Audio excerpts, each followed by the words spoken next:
नमस्कार साथियों, आप सभी का स्वागत है मेरे YouTube channel the spiritual journey पर।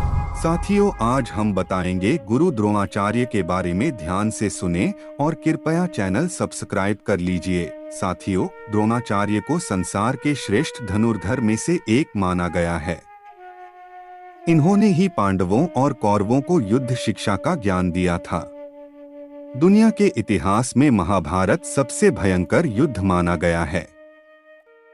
इस युद्ध में गुरु द्रोणाचार्य शरीर से तो कौरवों के साथ थे, मगर वो दिल से धर्म का साथ देने वाले पांडवों की जीत चाहते थे। द्रोणाचार्य वेद पुराणों में पारंगत थे और वे एक कठोर तपस्वी थे, और पांडवों और कौरवों को अस्त्र शस्त्र का ज्ञान देने वाले द्रोणाचार्य की महाभारत युद्ध में मृत्यु कैसे हुई थी? कौन थे द्रोणाचार्य? साथियों, द्रोणाचार्य भरद्वाज मुनि के पुत्र थे।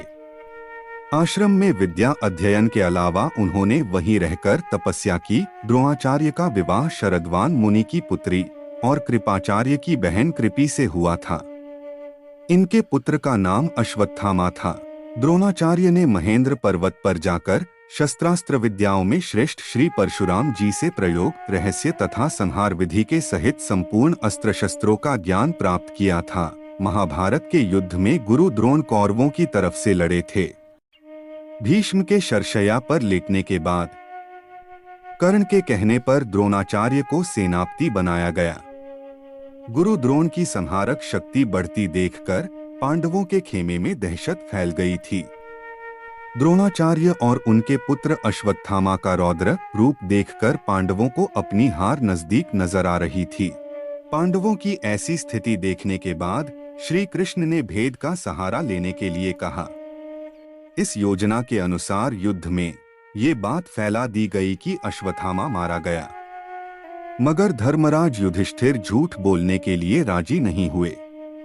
ऐसे में अवंतिराज के एक हाथी जिसका नाम अश्वत्थामा था, उसका भीम द्वारा वध कर दिया गया। युद्ध भूमि में अश्वत्थामा की मृत्यु की खबर आग की तरह फैल गई।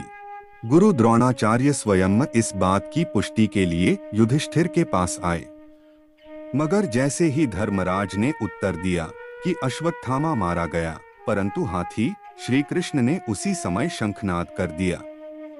उस ध्वनि के कारण द्रोणाचार्य आखिरी के शब्द परंतु हाथी नहीं सुन पाए। उन्हें ये यकीन हो गया कि युद्ध में उनका पुत्र अश्वत्थामा मारा गया। अपने पुत्र की मृत्यु का समाचार सुनने के बाद द्रोणाचार्य ने शस्त्र त्याग दिए और रणभूमि में ही शोक में डूब गए। इस मौके का लाभ उठाकर द्रौपदी के भाई धृष्टद्युम्न ने निहत्थे द्रोणाचार्य का सिर काट डाला। अश्वत्थामा को मिली इस छल की जानकारी अश्वत्थामा को जब इस घटना के बारे में पता चला, तब उसके गुस्से का कोई पारावार न रहा। दुख और क्रोध से भरे अश्वत्थामा ने प्रण लिया कि वो पांडवों के एक भी पुत्र को जीवित नहीं छोड़ेगा।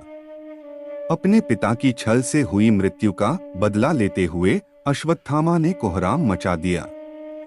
पांडव महाभारत के युद्ध में विजय जरूर हुए, लेकिन अश्वत्थामा ने द्रौपदी के एक भी पुत्र को जीवित नहीं छोड़ा। साथियों, ये थी द्रोणाचार्य कौन थे, महाभारत में उनकी मृत्यु कैसे हुई की कहानी। साथियों, इस कहानी से आपने क्या सीखा? अगर कोई सही आदमी भी गलत दिशा, अधर्म में खड़ा है, तो भगवान कभी भी उसके साथ खड़े नहीं रहते हैं। भले वो द्रोणाचार्य हो या फिर ज्ञानी रावण या फिर दानवीर कर्ण, भगवान केवल सरल सत्य लोगों का ही साथ देते हैं। इसलिए किसी भी प्रकार से असत्य का सहारा नहीं लेना चाहिए। साथियों, आज की इस कहानी में इतना ही। धन्यवाद।